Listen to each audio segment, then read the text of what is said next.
नमस्कार, मैं भावेश गजपाल, लक्ष्य विद भावेश गजपाल के और लक्ष्य पीएससी एकेडमी के इस ऑनलाइन प्लेटफॉर्म में आपका पुनः स्वागत करता हूं। यदि आप चैनल पर नए हैं तो चैनल को सब्सक्राइब जरूर करें, साथ ही बाजू में जो बेल आइकन है उसे प्रेस करके ऑन मोड पे रखें, ताकि जैसे ही कोई मैं नया वीडियो डालूं, नया इंपॉर्टेंट नोटिफिकेशन डालूं, नया कोई पेपर सॉल्यूशन डालूं तो आपको तुरंत वीडियो उसको सजेस्ट कर दे यूट्यूब और आपको नोटिफिकेशन प्राप्त हो सके। और यदि आप लाइक भी करेंगे तो भी आपको यूट्यूब जो है वो वीडियो सजेस्ट करते रहेगा, अन्यथा आपसे वीडियो जो है स्किप होते जाएगा। ठीक है, तो आप इंपॉर्टेंट अगर कोई पेपर सॉल्यूशन है, जैसे कि संपरीक्षक का आज मैं पेपर सॉल्यूशन कराने वाला हूं जीएस का, क्योंकि बहुत लंबा वीडियो बन जाता है, 1 घंटा बोलना भी, 1-1.5 घंटा बोलना भी थोड़ा है ना पेशेंस का काम है, इसलिए पार्ट पार्ट में इसको सॉल्व करा रहा हूं। पहले जीएस पोर्शन पूरा कराऊंगा 50 प्रश्न, इसके बाद वाले वीडियो में 100 प्रश्न जिसमें हिंदी के पूरे प्रश्न सॉल्व कराऊंगा। 23 सितंबर 2018 का ये संपरीक्षक का जो एग्जाम हुआ था उसका पेपर है। इसमें जो व्यापम ने फाइनल आंसर लिया था, है ना, फाइनल आंसर लिया था अमेंडेड, मतलब सुधरा हुआ आंसर, ठीक है, अमेंडमेंट किया हुआ आंसर, तो उसको मैं इसमें बताने वाला हूं। ठीक है, येलो कलर से इसमें हाईलाइट भी हुआ है, तो अमेंडमेंट किया हुआ आंसर इसमें है। दाव आपत्ति के बाद जो विलोपित किए गए वो भी शामिल किए गए हैं और जो गलत आंसर लिए गए वो भी शामिल किए गए हैं। ठीक है, तो इसको लास्ट तक बताने वाला हूं। बाद में इसका पीडीएफ अपने टेलीग्राम चैनल में डालूंगा। टेलीग्राम चैनल लक्ष्य विद भावेश गजपाल, जो मेरे चैनल का नाम है, सर्च करके वहां पर जुड़िए, नहीं तो डिस्क्रिप्शन बॉक्स में उसका लिंक डला हुआ है टेलीग्राम का, वहां से इसका पेपर आप प्राप्त कर सकते हैं। ठीक है, चलिए शुरू करते हैं हम इस प्रश्न पत्र को सॉल्व करने के लिए। इसके अलावा यदि आप संपरीक्षक की क्लासेस ज्वाइन करना चाहते हैं, इसमें पूरी कक्षाएं कवर होंगी, तो आप दिए गए नंबर पर केवल मुझे व्हाट्सअप करिए। पूरी संपरीक्षक की कक्षाएं आपको वहां पर डिटेल्स में उपलब्ध करा दूंगा कि कैसे इसमें पढ़ना है और कैसे उसमें आपको नोट्स दिए जाएंगे। ठीक है, चलिए देखते हैं। सबसे पहले हम प्रश्न क्रमांक 1, ये पेपर का ही आपका दिख रहा है, तो यहाँ पर इंग्लिश में लिखा हुआ है, जो इंग्लिश मीडियम वाले वो देखते जाए, मैं केवल हिंदी में पढ़ते जाऊंगा। इनमें से कौन मौर्य वंश का अंतिम शासक था? कुणाल, दशरथ, बृहदत्त, है ना, और संप्रति। तो बृहदत्त जो था वो मौर्य वंश का अंतिम शासक था। भारत के परिप्रेक्ष्य में पूछ रहा है ये, ठीक है, इंडिया के इंडियन जीएस के परिप्रेक्ष्य में पूछ रहा है, इसी में छत्तीसगढ़ का भी शामिल है। ठीक है, चलिए आगे बढ़ते हैं अगले प्रश्न की ओर। तो अगला प्रश्न है, विजयनगर साम्राज्य में आने वाला अब्दुल रजाक निम्नलिखित में से किस देश का राजदूत था? अफगानिस्तान, तुर्किस्तान, ओमान या फारस? तो देवराज द्वितीय के समय आया था अब्दुल रजाक, ठीक है, ये फारस का जो था, ठीक है, देश का राजदूत था। ठीक है, चलिए बात करते हैं अगले प्रश्न की। तो भारत में ब्रिटिश शासन के विरुद्ध इनमें से किसने वहाबी आंदोलन का सूत्रपात किया? यह भी इंडियन हिस्ट्री का क्वेश्चन है। तो ऑप्शंस हैं सैयद अहमद खान, मौलवी अहमद खान, चौधरी अहमद खान, मोहम्मद अहमद खान। देखिए कितना फंसाने की कोशिश कर रहे हैं, तो इसका आंसर होगा मौलवी अहमद खान, जो व्यापम के द्वारा फाइनल आंसर लिया गया है। मैं अपने से कोई भी आंसर नहीं बता रहा हूं, बार बार बता रहा हूं। अगर विरोध करना है तो कमेंट बॉक्स में आकर ना करें, एक बार जाके आंसर चेक करें। ठीक है, ये व्यापम के द्वारा लिया गया आंसर, जिसे मैं आपके साथ शेयर कर रहा हूं। चलिए बात करते हैं अगले प्रश्न की। प्रश्न क्रमांक जो 4 है हमारा,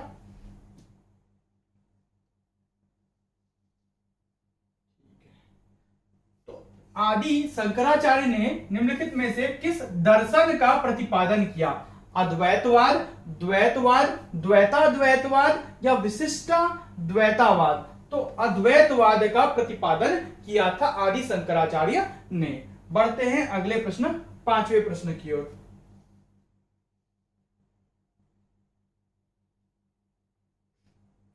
अगला प्रश्न है, निम्नलिखित में से कौन सा मंदिर एक चट्टान को तराशकर बनाया गया? सब जानते हैं, ठीक है, कैलाश मंदिर एलोरा, दशावतार मंदिर देवगढ़, पार्वती मंदिर कचना, जगन्नाथ मंदिर पुरी। तो कैलाश मंदिर एलोरा, अजंता एलोरा की गुफाएं, तो एलोरा का जो मंदिर है वो एक चट्टान को तराशकर बनाया गया है। ठीक है, अगला जो प्रश्न है, प्रारंभिक वैदिक संस्कृति में इनमें से किसे सृष्टि का निर्माण कर्ता माना गया है?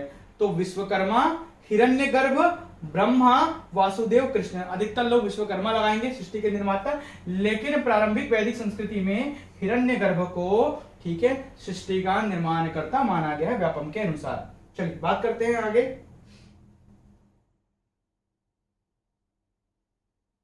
अगला जो आपको प्रश्न देखने मिल रहा है, इस राज्य की निम्नलिखित में से किस जनजाति का परंपरागत युवा गृह घोटुल कहा जाता है? मूरिया, मारिया, बैगा, अघरिया। मारिया आंसर लिया गया है ना, पारंपरिक या परंपरागत युवा गृह घोटुल। ठीक है। इस राज्य के बस्तर में दशहरा पर्व की रथ यात्रा के दौरान इनमें से किस देवी की विशेषकर पूजा की जाती है? बस्तर का दशहरा, इतने प्रश्न आ चुके हैं, आपको रट ही लेना चाहिए बस्तर का दशहरा पूरा। ठीक है, जितना डीप पढ़ सकते हैं उसे। तो दंतेश्वरी देवी की इसमें पूजा की जाती है, साफ साफ दिख रहा है, इसका ऑप्शन बताने की जरूरत भी नहीं है आपको। चलिए बात करते हैं अगले प्रश्न की।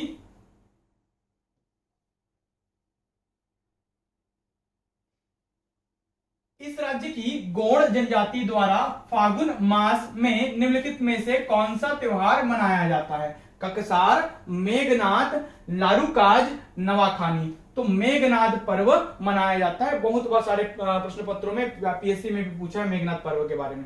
ठीक है। इनमें से अगला प्रश्न, इनमें से कौन इस राज्य के छत्तीसगढ़ी उपन्यास कुल के मर्जाद के लेखक हैं? इनको तो बहुत अच्छे से पढ़ा है हिंदी की क्लासेस में, मेरी जितनी भी हिंदी की क्लासेस है संपरीक्षक की, उसमें बहुत बेस्ट तरीके से साहित्य और साहित्यकारों को पढ़ाया हूं और अन्य लेखकों के बारे में भी पढ़ाया हूं। तो विद्याभूषण मिश्र, अमृतलाल दुबे, बंशीधर पांडे, केयूर भूषण। ठीक है, फुटाकरम जैसे केयूर भूषण का है फेमस, वैसे विद्याभूषण मिश्र का कुल के मर्जाद फेमस है। ठीक है। बात करते हैं अगले प्रश्नों के बारे में। ठीक है, तो अगला प्रश्न है, इस राज्य के निम्नलिखित में से किस क्षेत्र में बांस शिल्प कला अपनी उत्कृष्टता पर पहुंची है? सरगुजा, बस्तर, राजनांदगांव, कोरिया। तो बस्तर जिले में। ठीक है। अगला प्रश्न है, निम्नलिखित में से कौन सी इस राज्य की संस्कृति की विशेषता नहीं है? लोकगीत एवं लोक नृत्य, लोक साहित्य एवं लोकमंच, लोकगीत एवं मेले, प्रत्येक चौथे वर्ष कुंभ का आयोजन। तो ये विशेषता नहीं है हमारे यहाँ, बाकी तीनों तो विशेषता है हमारी संस्कृति की। लोकगीत, लोक नृत्य होते हैं, लोक साहित्य, लोकमंच होता है, लोक संगीत, लोक मेले भी होते हैं, लेकिन ये नहीं होता प्रत्येक चौथे वहां पर कुंभ होता है कि नहीं होता। ठीक है, तो ये यहाँ पर अलग आएगा, विशेषता नहीं है ना। तो अगर संपरीक्षक की पूरी क्लासेस या व्यापम की ही पूरी क्लासेस ज्वाइन करना चाहते हैं, अगर आगामी एग्जाम्स में आपको लाभ लेना है, तो दिए गए नंबर पर आप मुझे व्हाट्सएप करके संपर्क कर सकते हैं। व्हाट्सएप करिएगा, मैं आपको डिटेल्स भेज दूंगा वहां पर। चलिए, आसान किस्तों में पे करके आप क्लासेस ज्वाइन कर सकते हैं। बात करते हैं आगे। अगला जो प्रश्न है वो है, इस राज्य में रांची में स्थित राजीव लोचन मंदिर बनाने वाला राजा बिलासतुंग निम्नलिखित में से किस राजवंश से संबंधित था? पांडु, सरभपुरी, नल, सोम। है ना, तो नल नागवंश से संबंधित था आपका बिलासतुंग। त्रिपक्षीय संघर्ष देखने मिलता है वाकाटकों का, गुप्त काल का, गुप्त वंश का। ठीक है, और आपका नल नागवंश का। नल नागवंश के कहां से थे भाई? कोरापुट उड़ीसा से थे। बाद में भोपालपट्टनम जो पुष्करी थी, भोपालपट्टनम में पुष्करी, उसको उन्होंने राजधानी भी बनाया था, मतलब बस्तर क्षेत्र, बीजापुर के जो भोपालपट्टनम पुष्करी जहां पर आता है। ठीक है, और कोरापुट उड़ीसा, ये क्षेत्र नल नागवंश से संबंधित थे। और जो जो आपके वाकाटक थे वो कहां से आए थे? त्रिपक्षीय संघर्ष, इसको वाकाटकों को आपको देखने मिलता है नंदीवर्धन नागपुर से। ठीक है, तो यहाँ पर त्रिपक्षीय संघर्ष इनको देखने मिलता है। वैसे ही गुप्त काल भी थे, बाद में गुप्तों की अधीनता स्वीकार कर ली थी इन्होंने, है ना। तो फिर गुप्त वंश के साथ इनका संघर्ष हुआ, ये भी देखने मिलता है। चलिए बात करते हैं आगे। निम्नलिखित में से किस संधि द्वारा इस राज्य का बस्तर क्षेत्र मराठा नियंत्रण में आ गया? परलकोट की संधि, चित्रकोट की संधि, कोटपाड़ की संधि, बारसूर की संधि। तो कोटपाड़ की संधि बहुत ही फेमस है, आता है, इसको डिटेल्स में पढ़िएगा हमेशा जब भी पढ़ते हैं।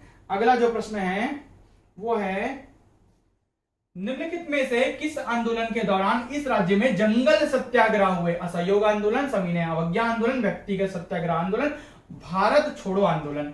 तो आंसर क्या लिया गया? भारत छोड़ो आंदोलन के दौरान, ठीक है, जंगल सत्याग्रह हुए। ठीक है, एक जो है जंगल सत्याग्रह अलग हुआ था और बाद की सब एक साथ हुए थे, उसी के हिसाब से इसका आंसर लिया गया। चलिए देखते हैं अब अगले प्रश्न की ओर बढ़ते हैं हम, 16वें प्रश्न की ओर। थोड़ा सा इंडियन हिस्ट्री, इंडियन जो है ज्योग्राफी का आपको प्रश्न देखने मिलेगा, भारतीय भूगोल का। सुमेलित करना है सूची 1 को सूची 2 से। असम हिमालय तीस्ता से ब्रह्मपुत्र नदी, कुमायूं हिमालय सतलुज से काली नदी, नेपाल हिमालय काली से तीस्ता नदी, पंजाब हिमालय सिंधु से सतलुज नदी, सतलज या सतलुज नदी। इसमें से ऑप्शन आएगा ए, मतलब ए का पहला, बी का दूसरा, सी का तीसरा, डी का चौथा। ये सही सलामत मिले हुए हैं अपने आप में। इसलिए इसका आंसर ए ही सही है। ठीक है, बात करते हैं अगला। सेंसस से जो क्वेश्चन आया था, जनगणना से जो क्वेश्चन आया था वो देख लेते हैं। जनगणना 2011 के अनुसार भारत में स्त्री साक्षरता प्रतिशत कितना है? भारत का पूछा है, छत्तीसगढ़ का नहीं। छत्तीसगढ़ का बोलोगे तो 60.28, जैसे कि यहां पर मैंने लिख दिया है। ठीक है, एवरेज 70.28 के आसपास है, 2428 है ना, और 80 पुरुष का है, 80 कुछ। लेकिन भारत की साक्षरता जो स्त्री साक्षरता है वो 65.46% है। याद रखेंगे 2011 की जनगणना के आधार पर। चलिए बात करते हैं अगला। सिंहभूमि एवं मंडी जिले में पाया जाने वाला लौह अयस्क किस प्रकार का है? तो मैग्नेटाइट प्रकार का है ना, हेमेटाइट प्रकार का नहीं, वो मैग्नेटाइट प्रकार का लौह अयस्क है। Magnetite, haematite, limonite, laterite, siderite, ठीक है, ये सभी लौह अयस्क के प्रकार है, और जो है ना उनके प्रकार है। तो इसमें से मैग्नेटाइट प्रकार जो है किस्म का लौह अयस्क सिंहभूमि और मंडी जिले में पाया जाता है। चलिए बात करते हैं अगले प्रश्न के बारे में।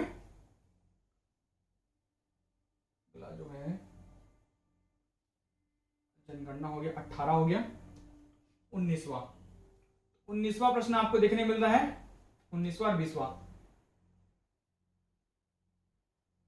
तो क्या है 19वां प्रश्न?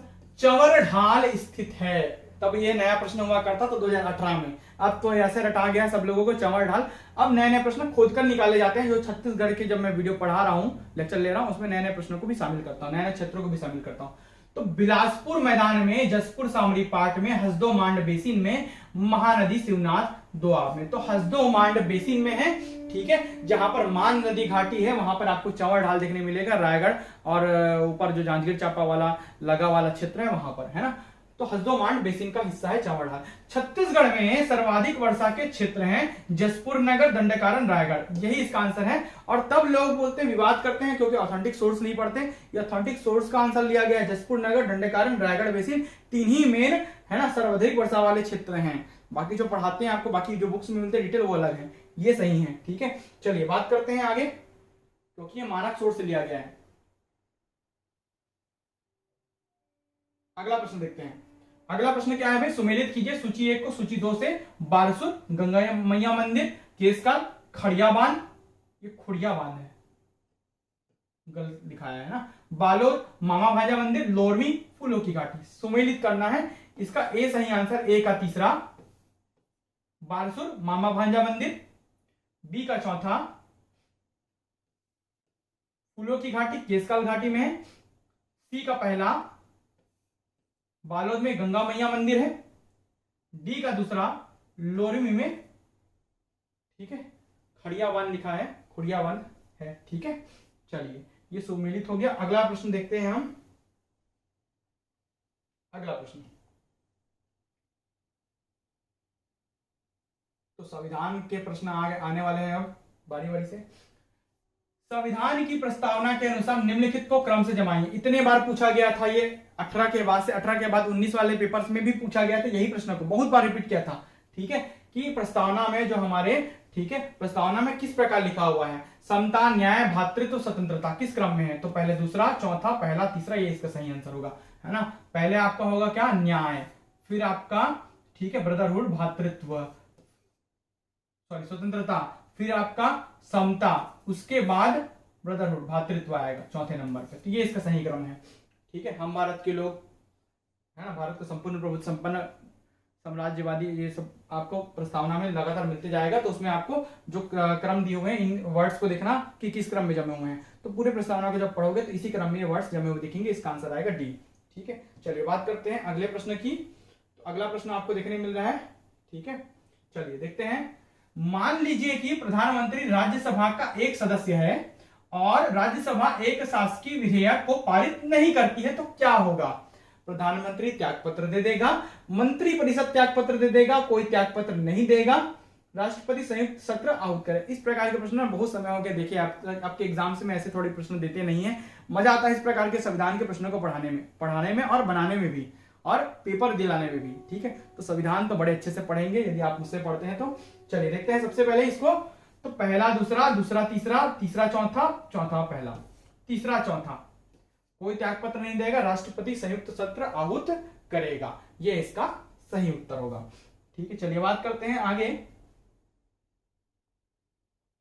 अगला जो प्रश्न है उसके बारे में देख लेते हैं, चर्चा कर लेते हैं। निम्नलिखित में से कौन सी राष्ट्रपति की स्वविवेक शक्ति नहीं है? इसको भी बहुत सारे पेपर में पूछा गया था। लोकसभा के बहुमत दल के नेता को प्रधानमंत्री नियुक्त करना, मंत्रिपरिषद के सदस्यों की नियुक्ति करना, शासकीय विधेयक को सिफारिशों सहित वापस भेजना, विधेयक को रोक लेना, संसद का सत्र बुलाना, विदेश यात्रा करना, शासन के विषय में किसी जानकारी के लिए प्रधानमंत्री से कहना।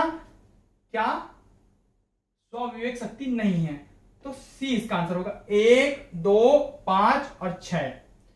1, 2, 5, 6 ये आंसर लिया गया। क्या क्या भाई?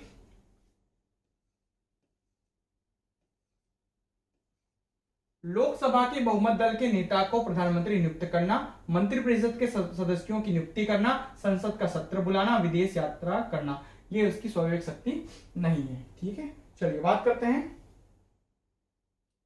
अगला जो प्रश्न है, पंचायती राज संस्थाओं की न्यूनतम और अधिकतम सदस्य संख्या के विषय में सही क्या है? बहुत ही सिंपल प्रश्न है। ठीक है, सीधा सीधा आंसर बताता हूं। सी आंसर है 1, 3 और 4। 1, 3 और 4। ठीक है, ग्राम में 10, 20, 10, 25 और 15, 35। 1, 3 4 क्यों होगा? 6 होगा। तो बहुत सरल प्रश्न है, देखिए सरलता में ये 6 होगा। 1, 3, 6। 10, 20, 10, 25 और 10, 35। 20, 25, 35 मैक्सिमम लिमिट होता है। ठीक है, ग्राम पंचायत और जनपद पंचायत और जिला पंचायत के लिए। तो 1, 3 और 6 इसका सही आंसर है भाई, है ना। चलिए आगे देखते हैं, 26वें प्रश्न की ओर बढ़ते हैं। क्या दिया प्रश्न में? तो प्रश्न में दिया है, ग्राम सभा की बैठक के विषय में सही क्या है? क्या सही है? प्रत्येक 3 माह में एक बैठक होनी चाहिए, ग्राम पंचायत के प्रत्येक ग्राम में बैठक होगी, ग्राम पंचायत के मुख्यालय में ही बैठक होगी, कलेक्टर बैठक की अध्यक्षता कर सकता है, जनपद पंचायत बैठक बुलाने के लिए कह सकता है, सरपंच और उप सरपंच की अनुपस्थिति में वरिष्ठतम पंच बैठक की अध्यक्षता करेगा। 1, 3, 4, 1, 2, 4, 6, 2, 3, 5, 1, 2, 5। तो ये सही है। 1, 2, 5। ठीक है, प्रत्येक 3 माह में एक बैठक होनी चाहिए, ग्राम पंचायत के प्रत्येक ग्राम में बैठक होगी, जनपद पंचायत बैठक बुलाने के लिए कह सकता है। ठीक है, ये आपका सही है। चलिए बढ़ते हैं आगे अगले प्रश्न की ओर। जैसा कि आप इसे देख रहे हैं, यदि जिला पंचायत का अध्यक्ष सामान्य संवर्ग का है तो उपाध्यक्ष किस संवर्ग से होगा? जाहिर सी बात, कैटेगरी से चुना जाएगा, है ना। अनुसूचित जाति, अनुसूचित जनजाति, अन्य पिछड़ा वर्ग, तीनों से होगा। तीनों में से मतलब किसी से भी हो सकता है। अगर सामान्य संवर्ग का है, अरिजर्व से है, मतलब जनरल से है जिला पंचायत का अध्यक्ष, तो उपाध्यक्ष रिजर्व कोटे से होगा। रिजर्व में तीनों आते हैं, एसटी, एससी, ओबीसी। तो उपरोक्त में से कोई एक इसका आंसर क्या है? लिया गया है। मतलब कोई भी हो सकता है, तीनों में से कोई भी हो सकता है, चाहे वो एसटी हो सकता है, चाहे वो एससी हो सकता है, चाहे वो ओबीसी हो सकता है, क्योंकि तीनों रिजर्व में आते हैं। ठीक है, तो कोई भी रिजर्व में से आरक्षित पदों में से कोई भी एक का सदस्य हो सकता है, उपाध्यक्ष होगा, उपाध्यक्ष। ठीक है, चलिए बात करते हैं आगे। चलिए देखिए भाई, आर्थिक सर्वेक्षण कितना इंपॉर्टेंट है। हर पेपर में आपको बताता हूं कि आर्थिक सर्वेक्षण पढ़ना है, और आर्थिक सर्वेक्षण की भी क्लासेस मैंने कंप्लीट करा दी है। अभी ज्वाइन करेंगे तुरंत आपको पूरे पीडीएफ मिल जाएंगे 2020-21 छत्तीसगढ़ आर्थिक सर्वेक्षण का, है ना। तो वर्ष 2017-18 के लिए भारत के सकल घरेलू उत्पाद, है ना, की वृद्धि दर क्या है? भारत के लिए पूछ रहा है, जीडीपी। तो 6.7% थी तब। वर्ष 2018-19 के प्रथम तिमाही में भारत के लिए केंद्रीय सांख्यिकी संगठन ने कितनी जीडीपी वृद्धि दर अनुमानित की? देखिए तिमाही का भी अनुमान लगाया है, मतलब ये करंट अफेयर का था उस समय का। 7.7, 8.2, 8.1, उपयुक्त में से कोई नहीं। तो 8.2 इसका सही आंसर है। ठीक है, अनुमान, जीडीपी का अनुमान प्रथम तिमाही के लिए। चलिए बात करते हैं अगला। भारत में जो है वर्ष 2017-18 के लिए खाद्यान्न का उत्पादन कितना अनुमानित किया गया है? तो 285 मिलियन टन। उस समय के करंट अफेयर्स में सभी थे, तो 285 मिलियन टन अनुमानित किया गया है। ठीक है, चलिए बात करते हैं आगे। परियोजना क्षेत्रफल का भी डालूंगा इसके बाद पेपर में। ठीक है, जिसका वैकेंसी अभी व्यापम के वेबसाइट पर आपको देखने मिलेगा। ठीक है, लगभग 100 पद के आसपास देखने मिलेंगे, तो उसका भी पेपर में सॉल्व करके डालूंगा। इसका हिंदी का जो है पार्ट है, वो भी 100 प्रश्न मैं एक साथ सॉल्व करके डालूंगा। ऐसे ही सॉल्व कराऊंगा आपको किसी दिन, ठीक है, 1-2 दिन में। और आपको वहां पर उपलब्ध कराऊंगा टेलीग्राम चैनल में। छत्तीसगढ़ राज्य में औद्योगिक पुरस्कार कितनी श्रेणियों में दिया जाता है? तो 4 श्रेणियों में दिया जाता है, याद रखेंगे। बढ़ते हैं आगे अगले प्रश्न की ओर।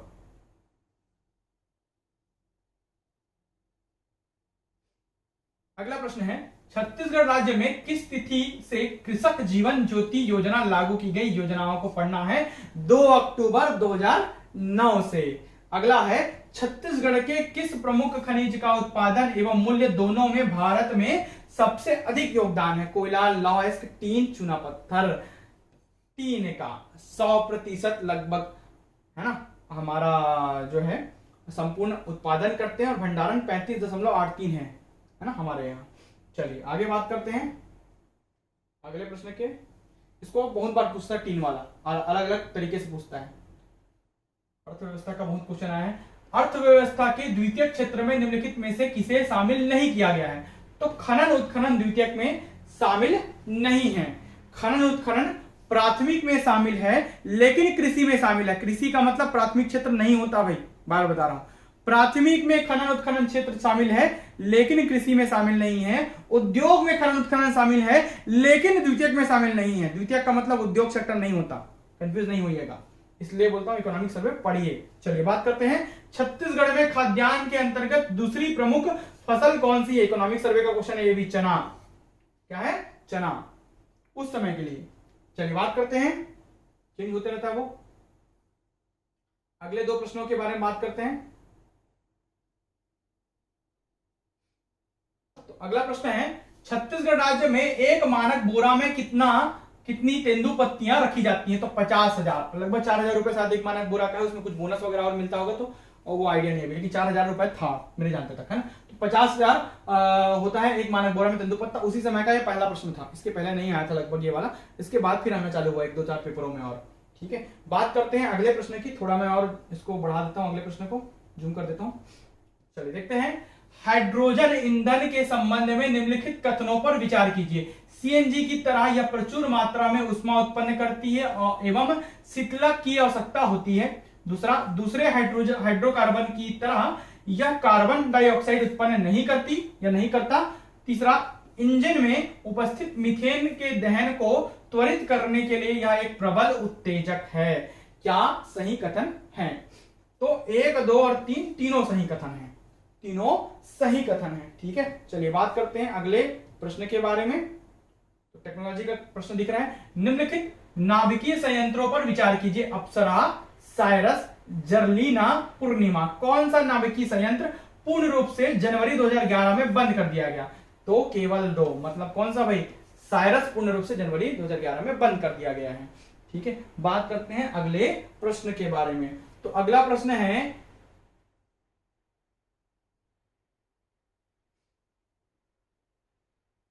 एक खगोलीय इकाई औसत दूरी होती है। पृथ्वी एवं सूर्य के मध्य की औसत दूरी को एक खगोलीय इकाई कहते हैं। ठीक है, कृषि भूमि में मीथेन को छोड़कर कौन सी हरितगृह गैस उत्पन्न होती है? तो नाइट्रस ऑक्साइड उत्पन्न होती है। Ammonia, sulphur dioxide, carbon monoxide नहीं उत्पन्न। कृषि भूमि में मीथेन को छोड़कर कौन सी हरितगृह गैस उत्पन्न होती है? जो ग्रीन हाउस गैस भी है और कृषि भूमि में उत्पन्न होती है, तो नाइट्रस ऑक्साइड। ठीक है, चलिए बात करते हैं अगले प्रश्न के बारे में। ओजोन छिद्र का सर्वाधिक विस्तार, पर्यावरण का क्वेश्चन। टेक्नोलॉजी भी दिया है, पर्यावरण भी दिया है भाई, साइंस से। भूमध्य रेखीय क्षेत्र में, उत्तरी ध्रुव में, उत्तरी उष्मीय क्षेत्र में, अंटार्कटिका में। ओजोन क्षेत्र यहीं पर है, ठंडा क्षेत्र है। ठीक है, वहां पर लेयर जो है वो कम हो जाता है जिससे कि वहां पर छेद हो चुका है। तो ओजोन क्षेत्र का सर्वाधिक विस्तार अंटार्कटिका में है। चलिए बात करते हैं आगे, पर्यावरण प्रदूषण का एक और क्वेश्चन आया है बायोलॉजिकल ऑक्सीजन डिमांड से। ठीक है, तो क्या है भाई, केंद्रीय प्रदूषण नियंत्रण बोर्ड द्वारा औद्योगिक एवं नगरीय निकाय द्वारा अपशिष्ट जल को प्राकृतिक जल में बहाने के लिए बीओडी की सीमा है ना। तो 10 ppm वो दिखा रहा है ना, 10 ppm याद रखेंगे। चलिए बात करते हैं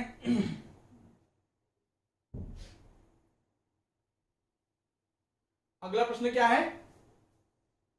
ये उस समय का करंट अफेयर का प्रश्न है। फाइनली करंट अफेयर के प्रश्न आ गए। अलकनंदा क्रूज सेवा निम्नलिखित में से किस शहर में आरंभ की गई? वाराणसी, तब चालू किया गया था। चौथा बिशमटेक है ना सम्मेलन का आयोजन निम्नलिखित में से किस देश में हुआ था? तो नेपाल में हुआ था। तब करंट अफेयर के क्वेश्चन है उस समय के, ये तो अभी काम के नहीं है, बट आपको करंट अफेयर किस टाइप का देता है वो समझ आ जाएगा। 2018 में एशियाई खेलों की पदक तालिका में भारत का स्थान, अभी आपको ओलंपिक वगैरह पढ़ लेना है, तो उस समय 8वां था एशियाई में। 63वें फिल्म फेयर अवार्ड अभी मिला, 67वां शायद तक मिला है, 67वां मिला है शायद, है ना, अभी हुआ है जस्ट। तो 63वें फिल्म फेयर अवार्ड की उत्कृष्ट फिल्म कौन सी है? तो हिंदी मीडियम थी तब, है ना। अभी 67 वाला याद करना, इस टाइप के करंट अफेयर आपको पूछे जाते हैं। चलिए बात करते हैं अगले प्रश्न की।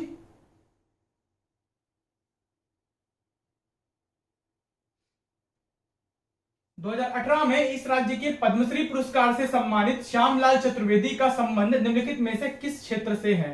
साहित्य एवं शिक्षा। इससे साहित्य एवं शिक्षा, तब उनका निधन हुआ था तब 2018 में, और 2018 में ये जो उनके इससे संबंधित बहुत सारे प्रश्न पूछे गए थे।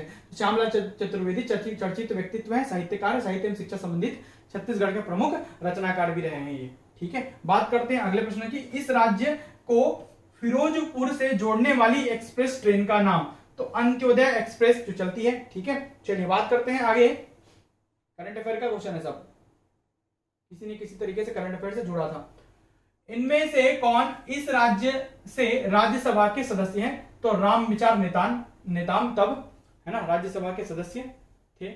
चलिए बात करते हैं अगले। स्वच्छता सर्वेक्षण में इस राज्य के किस शहर को वर्ज्य पदार्थों के प्रबंधन हेतु प्रथम स्थान प्राप्त हुआ है? तो अंबिकापुर को। क्लीन सिटी, है ना, वेस्ट मैनेजमेंट इन, ठीक है, स्वच्छता सर्वेक्षण, तो कौन था भाई? अंबिकापुर। इस प्रकार ये जीएस के, जनरल स्टडीज के, सामान्य ज्ञान के 50 प्रश्न जो आए थे संपरीक्षक भर्ती परीक्षा में, सीनियर ऑडिटर और असिस्टेंट ऑडिटर, SAA एग्जाम का नाम है, सीनियर ऑडिटर, असिस्टेंट ऑडिटर। ठीक है, संपरीक्षक, है ना। तो इस भर्ती परीक्षा से संबंधित यदि आप ऑनलाइन क्लासेस ज्वाइन करना चाहते हैं तो दिए गए नंबर पर आप मुझसे व्हाट्सएप करके संपर्क कर सकते हैं। व्हाट्सएप करिएगा, मैं डिटेल्स भेज दूंगा। मिनिमम कॉस्ट पर आपको क्लासेस उपलब्ध मैं करा रहा हूं डिटेल्स में। वीडियो में अंत तक बने रहने के लिए बहुत बहुत धन्यवाद।